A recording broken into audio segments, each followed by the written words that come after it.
The children sounded amazing. This sounded exactly like my kind of horror film. And now I've watched it, I can confirm that it's pretty terrible. There are a few positive points, and I will mention them, but I won't go into any spoiler detail, just in case you do decide to watch it. But honestly, I can't really recommend it. This was released in 2008. It's directed by Tom Shankland.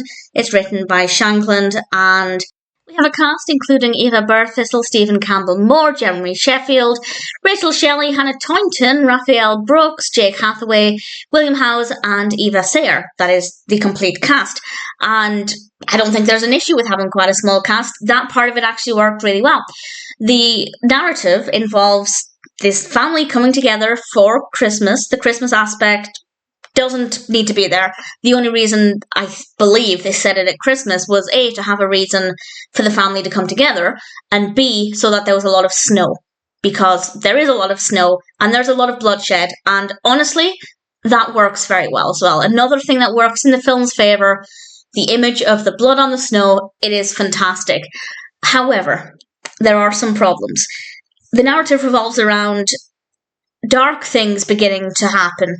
Mostly with the adults in the family. They start dying in very, very graphic circumstances. And again, and I will talk about the problems in a moment, but that is another thing that the film did right. At least twice. I'd say there were at least 2 occasions when my stomach jolted, when I felt physically sick, when I winced, when I had to look away. It was brutal. On, I think, 2 occasions, maybe 3. But that's it in terms of it being scary or creepy or sinister. The rest of it was just boring and loud. There's a lot of screaming from the adults and children.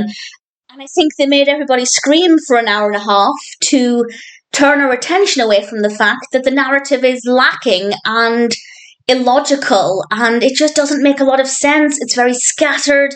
It's very badly edited. We jump from one either moment to the next. Is kind of played out in kind of real time. It's not a lot of passage of time, which I don't have a problem with. I think that does work quite well. The passage of time is handled effectively, but we're jumping around from one part of the house to the garden to another location, and there's no logic to it. It's very badly pieced together, very, very badly written, and it's not scary. As I said, there were 2 or 3 moments where I winced, and those moments were phenomenal. They were done exceptionally well, but they're few and far between. So that wasn't exactly horrific. It wasn't thrilling. It wasn't chilling. It was just loud with a lot of screaming and a couple of wincy moments. The scenes do not flow very well. Everything seems really scattered. The characters are severely underdeveloped, apart from Casey. Casey is played by Hannah Tointon, and I feel like that character actually was really interesting. Everybody else, very boring, very underdeveloped, underwritten. The performances are fine. I think everybody in this did a really great job with what they had to work with. Unfortunately, what they had to work with was boring and very badly written. It absolutely relied on A, the screaming, to make us, I guess, feel unsettled, but I just found it to be really annoying. And B, the dichotomy of innocent children and, in theory, dark horror.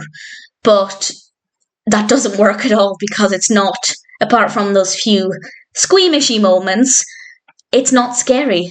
So I'm not looking at this thinking, oh, look at those innocent children in this menacing slasher film, because it's not menacing, it's not horrible, it's not scary. It doesn't make me want to close my eyes and curl up in a ball, because apart from those few moments, again, credit where it's due, it has nothing to offer. And I'm really disappointed because it sounded incredible. And it's almost like the person in charge of those few horrific moments, and obviously those moments lasted for a matter of seconds each, it's like they were created by somebody else, because they're not in the quality of the rest of the film. The rest of the film is badly edited, badly written, the performances are fine, but the characters are dull as anything, and the story is just illogical. It doesn't flow well. There are so many issues with it, and I found it to be tedious, but hopeful. Because for 30 minutes, nothing happens. Literally nothing happens. The first kind of bit of drama happens 30 minutes into it. It is exactly 30 minutes because I did check the time because I was relieved that finally something had happened. However, it's also at that point that the screaming begins as well. And it basically doesn't stop for the best part of an hour, 50 minutes to an hour. And I'd say, I don't know exactly, but I'd say the first squeamishy moment comes maybe 15 minutes after that. So we're talking a good 45 minutes at least for anything good to happen. And then that lasts a couple of seconds. The second one comes maybe 10 minutes later.